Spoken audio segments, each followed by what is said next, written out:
Hello my dear lovely students, हम करें chapter number 11 profit and loss exercise 11B question number 6 continue करेंगे। Okay, start करते हैं।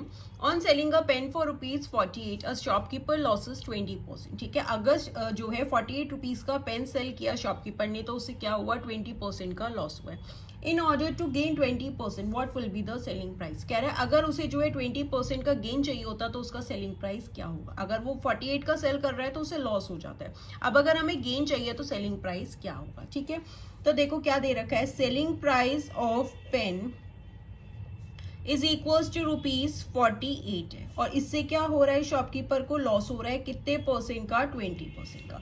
तो पहले हमें क्या निकालना पड़ेगा, कॉस्ट प्राइस। कॉस्ट प्राइस कैसे निकालेंगे आप, 100 गेन, यहाँ पे लॉस हुआ है 100 माइनस लॉस परसेंट, ठीक है ना, इनटू सेलिंग प्राइस। यहाँ पे क्या हो जाएगा, 100 लॉस कितना है, 100 माइनस 20 इनटू सेलिंग प्राइस है 48। ये हो जाएगा 100 डिवाइडेड बाई 80 इंटू 48। 0 से 0 कैंसिल हो जाएगा, 8 6 48, दैट इज 60 रुपीज का तो कॉस्ट प्राइस है और वो सेल कर रहा है 48 का, तो उसे लॉस हुआ है 60% का। अब क्या कहा है हमें कि अब हमारे पास कॉस्ट प्राइस आ गया किसका, पेन का, कितना है, ₹60 है।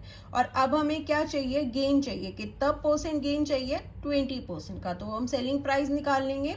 सेलिंग प्राइस कैसे हो जाएगा, 100 प्लस गेन परसेंट, क्योंकि हमें गेन चाहिए, upon 100 into CP that is cost price. ये हो गया 100, गेन कितना परसेंट चाहिए, 20 डिवाइडेड बाय 100, कॉस्ट प्राइस क्या है, 60। ठीक है, ये हो जाएगा 120 डिवाइडेड बाय 100 इंटू 60। 0 से 0 कैंसिल हो जाएगा, ये भी 0 से 0 कैंसिल हो गया, तो यहाँ पे क्या आ गया, 6 2 12, 1 6 1 6 70, दैट इज सेलिंग प्राइस क्या आ गया, 72। अगर वो 72 रुपीज का सेल करेगा तब होगा उसे गेन कितना percent, 20%। Okay, that is D is the correct option. Okay students, तो यहाँ पे क्या किया हमने, सिंपली फॉर्मूला अप्लाई किया। अगर देखो यहाँ पे सेलिंग प्राइस गिवन है और लॉस गिवन है, अब हमें कॉस्ट प्राइस चाहिए क्योंकि सेलिंग प्राइस निकालना है तो हमारे पास कॉस्ट प्राइस तो होना चाहिए। तब आप क्या करेंगे, यहाँ पे लेट कर लेंगे, कॉस्ट प्राइस क्या है, x। लॉस कैसे कैलकुलेट करोगे, 20% of what, cost price x हो जाएगा, दैट इज, तो ये हो जाएगा 20/100x। ठीक है, ये हो गया कॉस्ट प्राइस, ये हो गया हमारा लॉस। अब सेलिंग प्राइस हमारे को गिवन है तो इससे हमारे पास कॉस्ट प्राइस आ जाएगा। कॉस्ट प्राइस कैसे आ जाएगा, is equals to selling price में से आप क्या करोगे, लॉस को ऐड कर दोगे। तो कॉस्ट प्राइस है एक, सेलिंग प्राइस कितना है हमारे पास 48 प्लस लॉस अभी हमने कितना निकाला, 20/100x। ठीक है, अब ये एक्स टर्म्स क्या हो जाएंगी, यहाँ पे आके माइनस हो जाएंगी। यहाँ पे क्या हो जाएगा, एक्स, ये हो जाएगा minus 20/100x is equals to हो गया 48। ये हो जाएगा 100x minus 20x/100 is equals to 48, यही हो जाएगा। 100 में से 20 माइनस करोगे, 80x इज इक्वल्स टू 48। ये 100 डिवाइड हो रहा है, साइड चेंज करते ही मल्टीप्लाई में हो जाएगा, 80 अगेन यहाँ आ जाएगा क्योंकि x निकालना है हमें। 0 से 0 कैंसिल कर दो, 8 6 48, 6 इंटू 10 करोगे तो 60, दैट इज, ये क्या आ गया हमारे पास, कॉस्ट प्राइस आ गया। अब हमें क्या निकालना है, सेलिंग प्राइस निकालना है। तो कॉस्ट प्राइस में हम क्या ऐड कर देंगे, गेन ऐड कर देंगे, तो हमारे पास सेलिंग प्राइस आ जाएगा।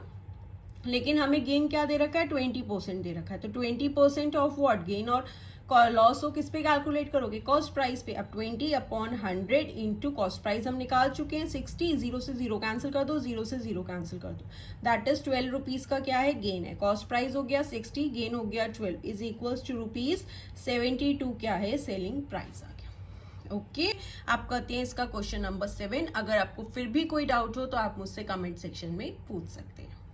नेक्स्ट है question number 7। If the cost price of 12 pencils is equals to the selling price of 15 pencils then the loss percent is. देखो क्या कह रहा है, कॉस्ट प्राइस जो है 12 पेंसिल्स का वो किसके इक्वल है, selling price of 15 pencil. That is, हमें कॉस्ट प्राइस बता रखा है, सेलिंग प्राइस नहीं बता रखा। ठीक है, तो सबसे पहले हम लेट कर लेते हैं। Let selling price of 1 pencil be ₹1। ठीक है, 1 पेंसिल का सेलिंग प्राइस 1 है, तो सेलिंग प्राइस ऑफ 12 पेंसिल्स कितना हो जाएगा, selling price of 12 pencils is equals to ₹12, क्योंकि 1 इंटू 12 कर दोगे। अब हमें कॉस्ट प्राइस तो गिवन है 12 पेंसिल्स का कितना है, कॉस्ट प्राइस ऑफ 12 पेंसिल्स क्या कह रहा है, इक्वल है किसके, सेलिंग प्राइस ऑफ 15 पेंसिल्स के।